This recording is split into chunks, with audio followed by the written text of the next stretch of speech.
Hej alle sammen. Jeg fortæller jer om et kæmpe problem, jeg har haft. Der er den her psykoalf. Alf. Og altid løber efter mig. Jeg ved ikke, hvad han vil. Men jeg ved, det ikke er noget godt. Og i dag vil jeg sætte en stopper for det. Jeg vil gå derud og mærke friheden.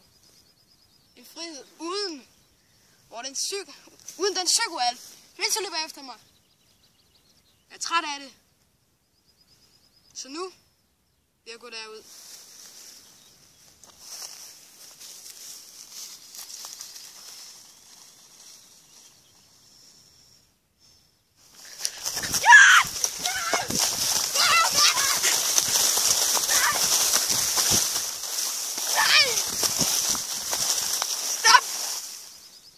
Stop det! Bitch! Jeg er ikke en psykoalf!